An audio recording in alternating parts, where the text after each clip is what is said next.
Did was drop this It's down, a fold-up motor. It came in a case. lock it in, and they go fishing. And when they were done, they would unlock it, tilt it up, and put it back in the case. Now this motor goes in that case. Oh, okay. I was It's an about. Evinrude. Okay. In this case is a 1971 of these, brand new, never started. Really? That you found still in the case? In a case. How's this shaft go? Huh? Oh, it's just a keyway. It's just Yeah. just a regular. And it's on a ramp, and as soon as you start it, it lines up. It locks right in. It's a pin. Yeah. Wow. Now, keep that video going, Hans, when he opens up this next crate. This is Guy Lombardo, a very famous band leader. Sure, sure. I know. He was a friend of mine. I knew him out in Freeport, Long Island. Oh, really? I Uh, go sailing there all the time still. remember, you weren't around. You're probably too young, but he used to put on Broadway shows at the Jones Beach Marine Theater. Yeah. He had a big restaurant in Freeport, and called the East Point House. And what he would do, people would come to his restaurant and have supper, and then he'd put them on his water taxi, take them out, entertain them with the show, pick up in a water taxi, bring them back to the restaurant. They'd have coffee or dessert or a drink or whatever, and they'd go home. Well, this is the bell of his water taxi, and this is the bell off this boat. Oh, wow. What happened was he passed away, and his wife was supposed to take care of all his equipment and boats, but she had a little brain freeze, I guess, and they sort of rotting away in boatyards. So a lot of people tried to salvage them. My good friend who passed away had a boatyard, and he had to get rid of the water taxi. I think he chopped it and burned it. Oh, really? Wow. But again, That's some What's boat. the story of the dog collar? just tons of history. Now, the same There's week so I much found history that here. Evinrude boat, a guy was unloading This it is out of the back out of his car. Evinrude and Johnson, which is OMC Corporation, built motors for Montgomery Ward stores, Spiegel Catalog Company. They build them for a lot of folks. Yeah. Well, this is a 1955 Buccaneer 5-horse that Evinrude built for Montgomery Ward store. It's never been out of the From box. Montgomery Ward. It's never been out of the box. The last human being Wow. to actually touch the motor was the man who put it in the box. No human has ever touched it. Not pulled the cord, not touched the metal, nothing, Really? really. I And I won't nobody touch it. I know. I'm sure. I believe And what every happened word of was it. the fellow I bought it from took it to a boat show in Michigan in 2003. It took first place, Blue Rim. Who's going to beat it? Yeah. Wow. This is really neat stuff. This is so nice to hear the real stories, because as you said, looking at that alone by itself, without your narration, know. I wouldn't know, and it would be very interesting. But These are military motors. This is a 25 horse, not the 25 horse. That one is the Army Corps of Engineers, and this is the U.S. Army. really, They're 25 horse. Evinrude and Johnson made them for the military. The one in the middle is a 1937 Evinrude barge motor that they built for military. it's quite a long tail, huh? It would be on a. Well, you see how long all of them are, because they didn't know what they were going to put them on. Yeah. When these motors were shipped, they came what they call a transom shoe in a box. Okay. It was a chunk of metal that you could nail a screw to a barge and hang the motor on. So all these motors had transom shoes. So if the Really? transom was this long or this long or this long, you had to have the long shaft. Sure. Now- No, I gathered, but Yeah. The same year and the same show, I got the wooden boat. I was walking along and I found this. It was all torn apart in a basket. It's a 1937 Evinrude military motor. The serial number is 00002. no. Yep. That's great. That's so great. Wow. Skip, is this off of Chris Craft? Yep. How do you know? My father had a Chris Craft with that same thing. Wow. I'm pretty That's good it. at that stuff. Yep. Just comes down, and you can get in the boat. Yep. And then when you're all done, you bring it up. Now when I got it was pure white. This is teak, and teak gets white. So my father at Teak, we had to clean that and oil that thing about 5 times a season. Yeah. You do it all the It was time. on a Yeah, Chris, it was on I a know. Chris Cavalier. Sears made outboards too, huh? No.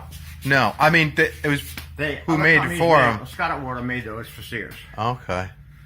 And if you, I'll show you over on the other side. There's a motor called a Water Witch, and Water Witch was a real piece of junk. You could buy them at Sears for $23. A motor. Yeah, and all the boatyards out on Long Island, especially where I worked, Yeah.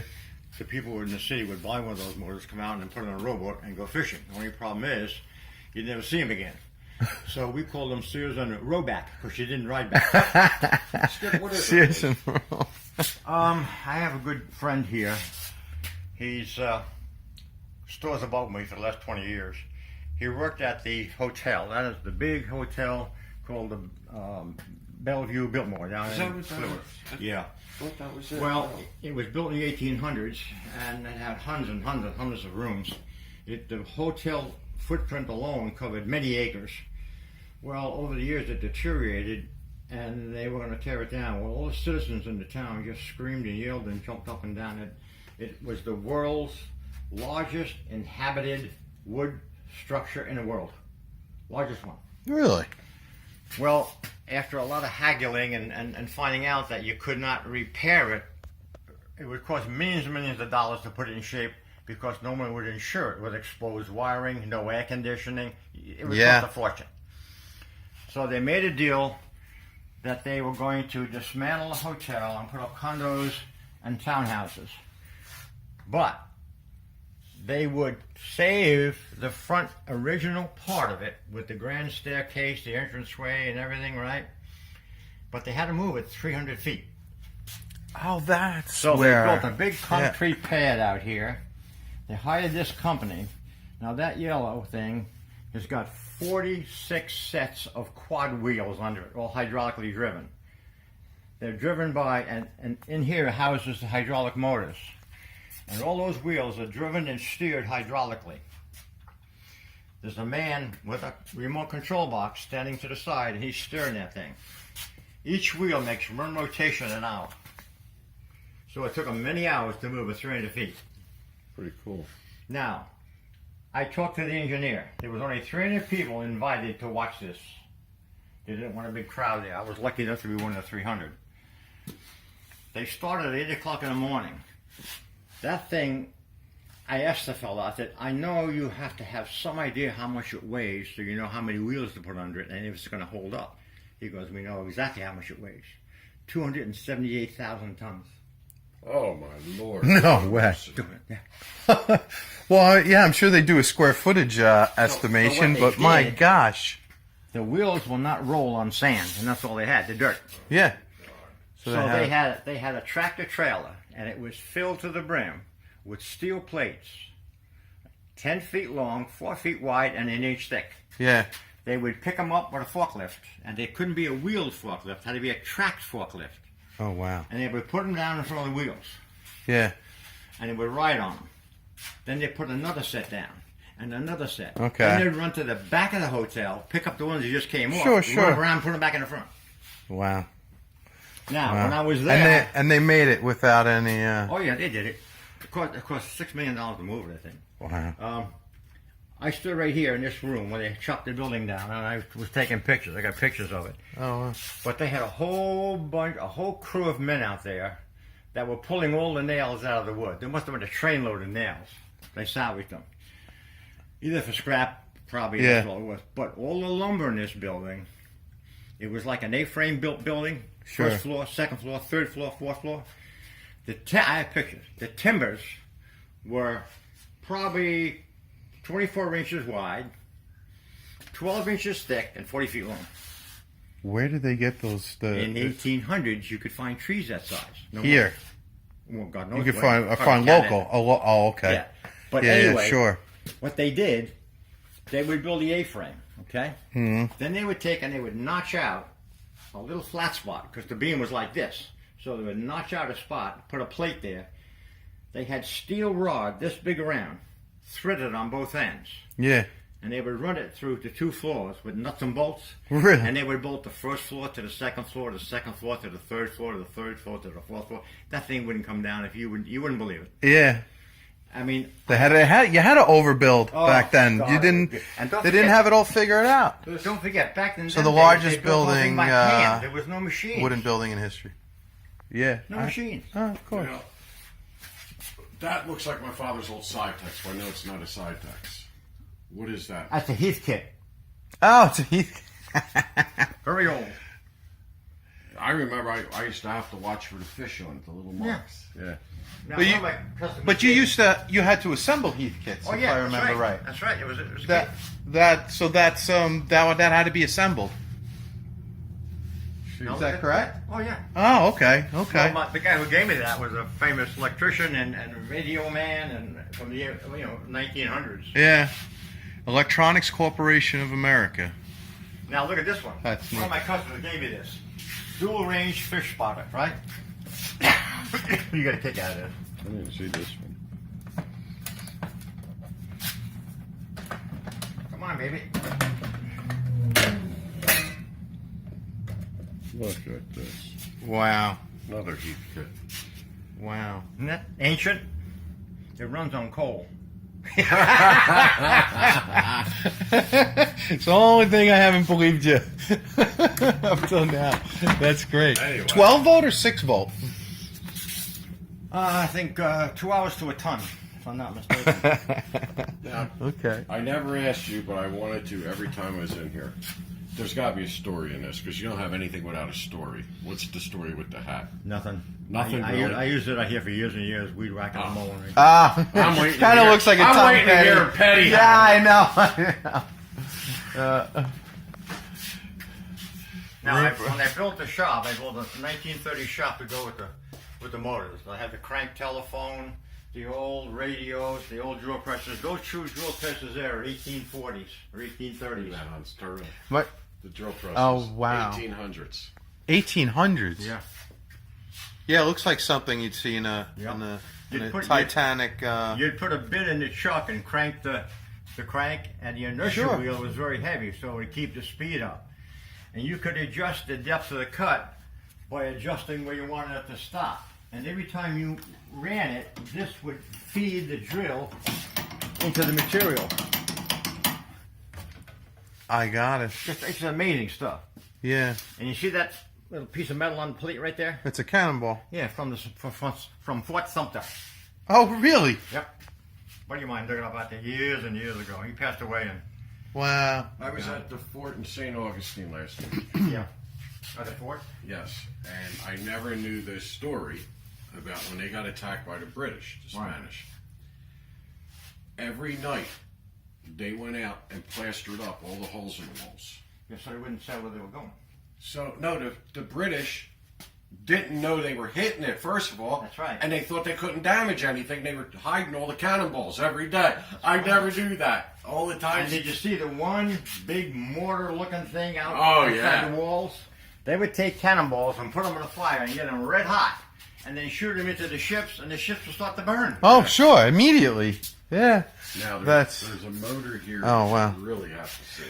My grandfather fixed Evan Roods and Mercury's in New York. Yeah. I still got his old press and his lathe. And I actually have some I have a large patch that they gave him from Mercury. Like a yellow and blue patch that Now, this- The motor doesn't turn. The rudder does. You hook it up, and you turn the rudder behind it with rope. that lights out. Oh, okay. This is hooked up here. So Yeah, this turns. yeah, sure. That's probably way more efficient, I would think. No, it really isn't, but it's the Oh, it problem stops is your there's two thrust, ropes so going no, up to it's the not. front. So when you started the motor, you didn't have to worry about getting up to the front fast, because Okay. when the motor is running and it's pushing the hull, Yeah. the rudder stays in the middle. Okay. In other words, it can't turn by itself. Yeah, yeah, The yeah. pressure on both sides keeps it. So you could go for days and it would go in a straight line. But there was two ropes on it up front. So you walk up front and you grab the ropes, and when to turn, you pull the ropes. But the thing is, there's a throttle on there too. Yeah. Forward and fast and slow. Sure. So you had four ropes. Now, is this one left or right, or is this one fast or slow? And how many docks I must have crashed into? That didn't go over too well, huh? These things- Now, you know how 90% of the motors turn like this? Yeah. Okay, well, this company called Kale, It's Caille. I pronounced it Caille, but I was pronouncing it wrong, I think. A couple of guys at the boat show were telling me it's Kale. Well, they didn't want the motor to turn all by itself, so what they did, they bolted the power to the clamp bracket. So when you move the steering handle, only the foot turns. Mm-hmm. And the motor stays not the stationary. engine, just the But leg. that wasn't their claim to fame. No one's ever done it. There's a button on front of the handle. You push the button, that unlocks it, and you push up and down, you have 5 pitches in the prop. Yeah. Oh, that's neat. That's a That's variable pitch amazing. propeller on a boat. Yeah, They're yeah. just starting to do that again today. And look how old that technology Yeah, well, is. they had them on aircraft. I mean, I don't even know how early, Well, but I've never seen it on a motor boat. over there, a little 307. Yeah. Okay. He was given me by a good friend named Joseph Marks. When my brother got out of high school, he went to work for the Grumman Aviation Corporation out in Bethpage. Yeah. His badge number was 69,854. When you're an employee of that company, you get a badge number when you start in. If you last 2 days and you die or you get killed or you quit, no one ever gets that number again. Yeah. So my brother's badge number was 69,854. Wow. Joe Marks's badge number was 3. He started the Grumman Corporation with Leroy Grumman. Oh, wow. They had a chicken coop in a little town of Baldwin. You know where Baldwin is, right? Sure, sure. Okay. Well, he was a tool and die man and a machinist, and he was instrumental in helping him develop the retractable landing gear, the variable pitch prop, and the seaplane float. When I left Long Island, he said, I want you to give you something to remember me by. So he gave me 3 horsepower Emerald. Oh, Now, wow. this man was so meticulous, he bought a new Cadillac every year. And when they came out with the air conditioning, he goes, I don't want air conditioning. So I Really? says, well, that's it. They come with it that way. So he sort of gave in. The last one he bought was about a foot too long. He couldn't close his garage door. And I was there, so he went to Grumman, and he's a big wig in Grumman now, right? Mm-hmm. He went to the sheet metal department. They took an impression of the whole front of the Cadillac, transformed it into aluminum sheet metal, lined it in foam rubber. He took it home, got a sledgehammer, busted out the cement blocks in the back of his wall, put the aluminum insert in, and when he pulled the car in, he'd nose the front of the car into the aluminum. So it would and fit. all would close. When he would mow his lawn, he'd take the lawnmower out of the box, Yeah. put gas and oil in it, crank it up, mow his lawn. When he was all done, he would come in, drain the gas tank, drain the oil, take the blade off, sharpen it, paint it, grease it, wax it, put it back in the original box. No. Oh yeah, every time. Yeah. How did he? What was he married? No, single. Yeah, And he was yeah. German. Why? And he was German. Ted- Oh my gosh. Ted Williams. Joe Marks. Ted Williams. Joe Marks was his name? Yeah. Ted Williams Okay. edition from Sears. Yeah, those are Sears and Roeback motors too. Sears and Roeback. Huh? Chrysler made those for him. That's an That's why they interesting. were Roebacks. That's an interesting I camouflage got a setup. story about that one. And it's got a light inside. Well, I'll tell you a story about that. I have a good friend that has all these parts I told you about. I got the crankshaft from. Yeah. And he tried to give me that motor for 4 years. Tried Every to time I give went it up to there, he you? said, take it with you. I'll give it to you. You can have it. I don't want it. I said, no, it's a Chrysler piece of crap. I don't want it. Well, my brother came down for a visit one year. And I took him up there. I was, come on, I got to get some parts. So we're going through the yard. And my buddy Gary says, come on, Skip, take that motor. My brother said, take it. I said, no, I don't want it. Yeah. It's just a piece of junk. He says, take the motor. I said, Butch, I'll tell you, it'll take up room. I have to clean. I don't want it. My brother convinced me. I said, okay, it'll shut the both of you up. I'll take it. I brought it home, took it to the backyard, cleaned it. Yeah. I got the surprise of my life. You see that there? When you put this motor on your boat, that's the stern light. And there's a switch up here you can turn it on and off. Oh, you didn't know the light was there because it was dirty. Yeah. Oh. And watch. Yeah, so that is. Oh, no way. Look. This is electric start. When you press the button, this thing spins and starts the motor. There's a bunch of electronics in there, and as soon as it's done starting the motor, it turns into a generator and recharges the battery. Okay. This is the In battery. one unit. Look, this is the battery. That's the battery. That's the battery. And if the battery fails, you can start it with the pull cord, and it'll charge the battery. No way. And I passed up on it. Chrysler made it. series. Are there just individual cells in there, or do they I have? have no idea. Okay, That's amazing. another idea that didn't catch on. Now look at this. This was a motor I got and I needed a paint job real bad. And what I do, I mask off the Evinrude and most of the decals because I can get them, but Not the if originals. it's not a historic motor, I'll just do the best I can with it. Well, I took the gas tank off to clean it and paint it, Yeah. and there was a rattling noise inside. I found a fishing lure inside the gas tank. In the gas tank. Now, I don't know what he was fishing it for, but I sure would need it. Wow, and that's that old original lure, huh? Now, these are military motors here. This is a World War II Johnson 22 horsepower. They called it a stormboat motor. What it was, it had a 360 reverse on it. You could spin it around. Well, if you're chasing this handle, you got to lean on it. So Evinrude was smart enough to put this big brass bar on it. So the operator just would feed the bar through his hand, and he had backup, or he had reverse, or he had sideways, or he wanted to do. Mm-hmm. I found that in a junkyard down in Miami. Wow. I mean, the history in here. You see the history that the Yes. Smithsonian wants? Sure. It'd be a shame to lose this all. Sure. Oh, no. That's no way that's going to happen. Well, so you're talking with the Smithsonian? I had a fella come down. I met him at the boat show. He came out and looked at it, and he said they would love to have it. What they will do is they will send down the trucks, the men, and they will move it very carefully and take it up there. And I'll be allowed to deduct a percentage of my capital gains as a donation to a nonprofit organization. Sure. We just haven't worked out the details yet. Oh, I still okay. would like to sell it, but if no one comes up with even halfway money, I'd probably just... The important thing to me isn't the money, it's saving this. No, of course. Of course.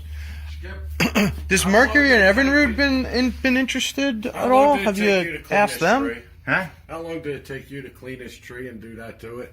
Well, I'll tell you what. Now, you want to talk about a story. That tree was in a friend of my buddy's backyard. I got hit by lightning in his eye. It's a cedar tree.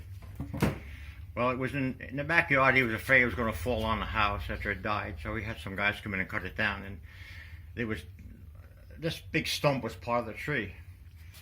So it was well covered in bark and it looked like crap. And my good friend said, "I'd like to have that." The guy said, "Hey, you can get it out of here. You can have it."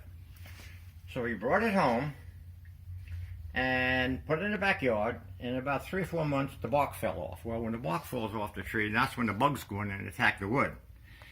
Before that happened, he picked it up, put it in the back of his truck, and he had a paint business right next door. Well, him and I have been friends for 57 years. And when he sold the business, he said, "Skip, I'm not going to move that stump. You can have it." Well, it didn't look like that. I took it, put it in the backyard, and I soaked it in chlorine bleach for a couple of days to kill anything that was in there. Sure. All the little nooks and crannies I cleaned with a dental pick, a toothpick, a screwdriver. I wanted to get it all nice and clean. Then I took an auto body grinder and I ground all the flats down that's nice and flat. Then I shot it in polyurethane. It is a beautiful chunk of wood. It is. I love it. It's Okay, stunning. Now comes the fun part. Uh-oh. It's sitting there for like 10 years. And it started to come off. No. No? It's just Finished? sitting there. Okay. I'm at the front counter in the front. Yeah. And a gentleman walks in. He's an Indian from Oklahoma, or Arizona. Native Indian? And he's selling antique Indian turquoise jewelry. Squash blossom jewelry, Oh, turquoise, okay. silver. And he had a big case. And he opened up the case and he said, "Well, this is the old stuff that's worth a lot of money. It's antique. This is the new stuff. It's not quite as expensive."